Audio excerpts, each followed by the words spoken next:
l'annonce de la mort d'Evgeny Prigojine, le fondateur et patron de la milice Wagner, hier dans un accident d'avion dont les raisons restent à tirer au clair.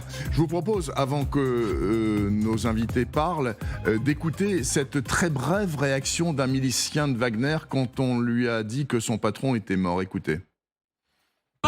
On parle beaucoup de ce que Wagner ferait dans cette situation. Nous vous dirons une chose, nous sommes en route, attendez-nous. Bon, c'est peut-être une rodomontade, j'en sais rien, ce sont des paroles peut-être en l'air. Nous sommes en route, attendez-nous. Est-ce que ça veut dire on va recommencer ce qu'on a fait au mois de juin en marchant sur le Kremlin? Colonel Père de Jong, vous êtes toujours en ligne avec nous. Vous êtes un ancien militaire, un ancien colonel de troupes de marine. Ces gars-là, les types de Wagner, ce sont des malfrats, des mafieux, sortis de tôle, tout ce que vous voulez, mais ce sont aussi d'une certaine manière des soldats et des combattants. Le chef étant mort, qu'est-ce qu'ils peuvent devenir? Il leur faut un nouveau chef? Ou est-ce qu'ils sont prêts à s'intégrer, pourquoi pas, dans l'armée russe ou à créer une toute autre milice? Je ne sais pas. Quel est votre sentiment? D'abord, il ne faut pas oublier que Wagner n'est qu'une sous-partie de la nébuleuse de Prigojine, puisqu'il y avait toute une série d'activités qui étaient gérées par une holding qui était à Saint-Pétersbourg, qui s'appelait Concorde. Donc, encore une fois, Wagner n'est qu'une sous-partie de tout cela.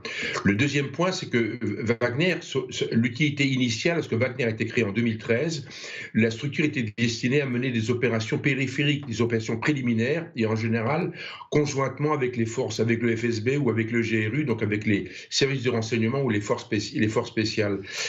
Si vous voulez, son activité en premier échelon en Ukraine et en Syrie était un rôle de composition. En fait, il n'était pas dédié à ça. Donc, moi, ce que je pense, c'est que Wagner va retourner là où il devait être, rester une force d'appoint, une force de, supplétive, au FSB et au GRU pour agir principalement en Afrique. Ils vont retourner faire leur métier initial, tout simplement. Je pense que leurs effectifs vont baisser, ou s'ils augmentent, ils seront consacrés principalement, si vous voulez, à leur activité, je dirais, africaine, puisqu'ils y mènent des activités de formation dans le domaine de l'armement, de formation des cadres africains, évidemment, de mentoring au combat, au Mali particulièrement, pour aller se battre contre les djihadistes. Donc je pense qu'ils vont rester là. Et comme c'est une structure qui est très militarisée, il y aura un changement de chef, même un changement de nom, c'est pas très grave. C'est comme dans un régiment, il y aura un changement de drapeau. Donc à la limite, il y aura un changement de nom, un changement de chef, mais les missions resteront. Donc ces gens-là seront principalement recyclés dans ces nouvelles missions. Johanna Citruc, une question peut-être? Oui, pour Patrick Martin Genier. Martin Genier, pardon. Est-ce que Wagner sans chef, finalement, ce n'est pas plus dangereux que Wagner avec un chef ?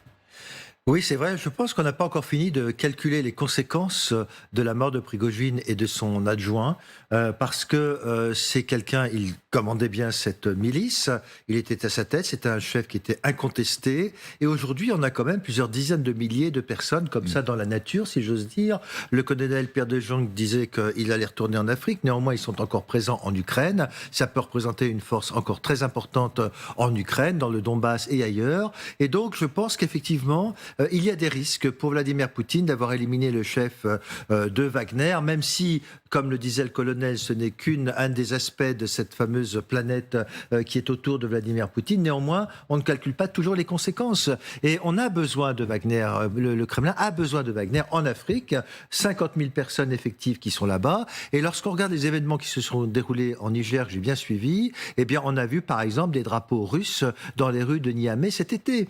Ce qui veut dire qu'ils ont besoin de cette milice supplétive qui est un mode d'action des dictatures, de toutes les dictatures et pas uniquement de Vladimir Poutine. Donc il y a des risques effectivement qu'il y ait une sorte de rébellion interne en disant nous sommes présents, nous représentons des effectifs très importants, on est une force supplétive indispensable, notamment en Ukraine. Donc effectivement il y a un risque, mais évidemment comme c'était le chef d'une multinationale mafieuse, une sorte de gourou, de toute façon eh bien le futur chef, s'il devait en avoir un, eh bien, n'aurait pas le pouvoir que Prigojine avait en effet auprès de Vladimir Poutine. Je rappelle tout de même que les hommes de Wagner sont avant tout et prioritairement des assassins. Juste un exemple, le 31 juillet 2018, 3 confrères, 3 journalistes russes qui enquêtaient en République centrafricaine sur les activités de Wagner ont été assassinés. Il a été dit, il a d'ailleurs été prouvé qu'ils ont été assassinés par les hommes de Wagner et ça n'a jamais été démenti.